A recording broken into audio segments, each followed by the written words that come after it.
Imagine that you are driving on your motorbike and suddenly you see a bike crash. Naturally, you would stop and help the person who may be injured. However, when someone is mentally crashing down, would we be as considerate as to stop and help the person? Unfortunately, often the case is no. People would not want to help. For when physicality is taken away, it becomes much harder to judge the struggles that someone is going through. Where does this blasé attitude come from? In Asian culture, mental well-being is often overlooked. Ignorance is bliss, and if you can't see it, it doesn't exist. In this mode of thought, emotional expression is not encouraged. The external mask we wear must be seen as happy and successful rather than be seen as weak. The word mental illness in Vietnamese only refers to the one with severe psychiatric disorders, someone who is incapable of looking after themselves physically or mentally. The very connotation is deeply negative. So I ask, when it comes to depression or anxiety, a common mental illness, where does one go for treatment in a society that routinely denies the existence of this problem? In 2016, the Asia-Pacific Mental Health Integration compared and ranked the level of effort in implementing mental health policies between 15 countries and territories in Asia-Pacific region. The index also looked at services and programs that are available to assist people living with mental illness to integrate more successfully back into society. Now, Vietnam stands near the bottom of this list at number 13, just above Indonesia and Pakistan, where the National Mental Health Program here in Vietnam only covers a mere 30% of the country's communes. The treatment is available for a limited number of illnesses. With only 45 mental health facilities nationwide, the current option for psychological care and education are highly limited. So when it comes to my own personal trauma, I experience a huge difference in reaction to my physical and mental issues. Both of these experiences happen around the same time with the same group of people. So I had dislocated my knee during ballet training, and the reactions of everyone were of concern and worry for my well-being. A few months after that, I was diagnosed with PTSD, with bouts of depression and anxiety due to being sexually assaulted. The reaction of everyone then was the polar opposite to my physical injury.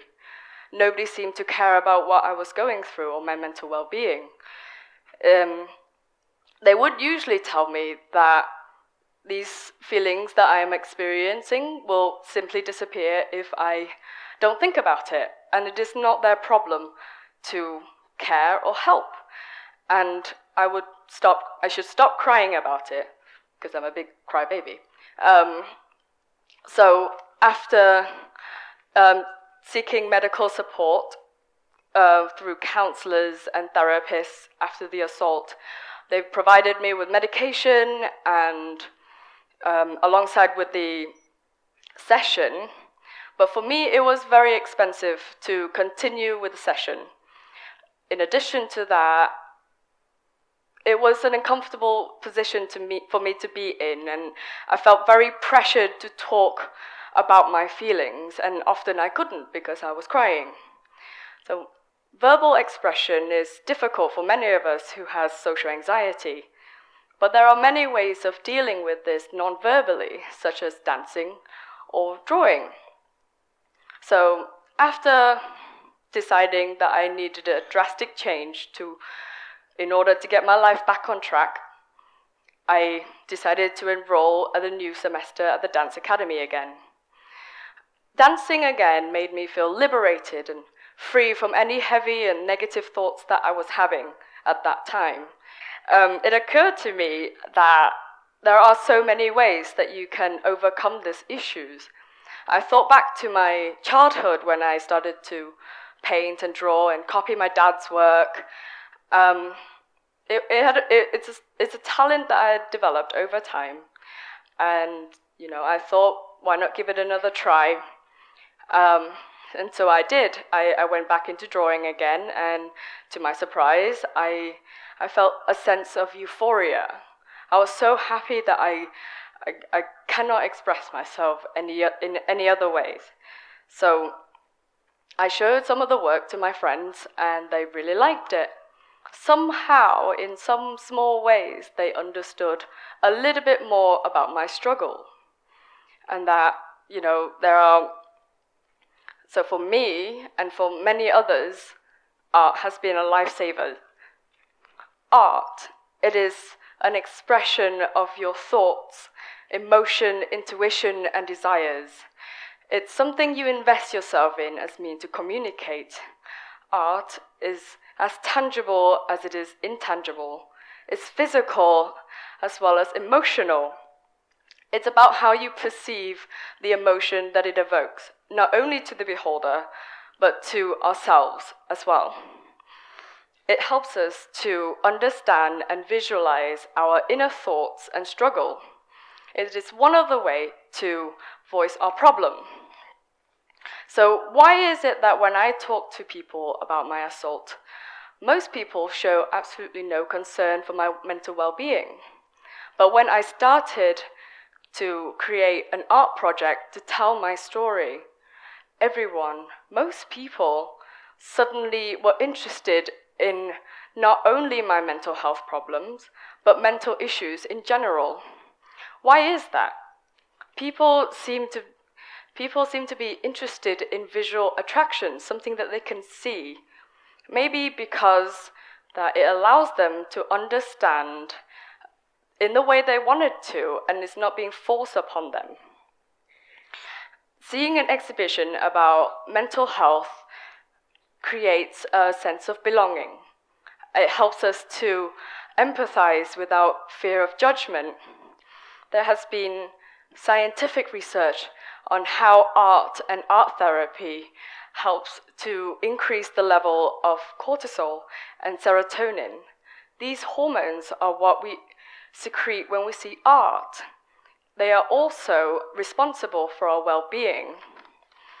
Here's a quote from Nathalie Bondel. She is the Director General of the Montreal Fine Art Museum. In the 21st century, culture will be what physical activity was for health in the 20th century. Art therapy makes it easier to recognize mental issues and treat them with much more compassion. It removes the first layer of burdens such as judgment. But for this to be a successful recovery story, we have to work hard towards it by having follow-up treatments and support from our mental health service providers. We need to develop and increase the demands for the support. We can inform the public about this topic through art therapy. It can influence us, and it can influence our attitude and our beliefs towards this problem. Workshops and exhibition, for an example, can encourage us to open up in a non-verbal way. Thus, it caters to our needs of support and understanding of mental health. So when I dance or create a piece of art, it helps me to overcome many of my fears. Especially with ballet, it gives me structure and motivation. It helps me to focus on the present rather than the past. And at the same time, I'm also telling my stories and sharing my emotions to everyone that I know through my movements, or as in when I paint, the colors and the brushstrokes that I use. It tells a story of my inner struggle. By letting it out, I let it out of myself, this heavy feeling of just negative thoughts out of me. And not only has it helped me, but it has helped many others too. And in 2017, when I created the Winter Cyric project, I met a girl. She was a very, very sweet girl. She was a participant of the show at the time. So when I first met her, she was studying to be a general practitioner, as her parents wanted her to be a doctor, and she was not happy. So she joined our team and participated in the show. She struggled with depression and different voices in her head. It took her a long time to be very comfortable in her own skin and to open up to us. But over time, we can see through the work that we did together, she bloomed, free herself from any restriction that she may have had in the past. So recently, I caught up with her and I asked her how she was doing. She said that the show has helped her to understand in facing her issues. It helps her to know how to handle her issues and problems through art wisely. She has now become a much happier person than she used to be. She felt a sense of belonging. She has now quit medicine and started visual art at the Fine Art University in Ho Chi Minh City.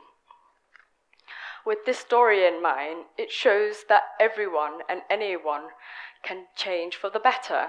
It is within all of us to bring about change. It doesn't have to be art therapy. It's only one of the ways that we can use to open up about our problems. There are a number of ways to confront and find solutions for mental issues.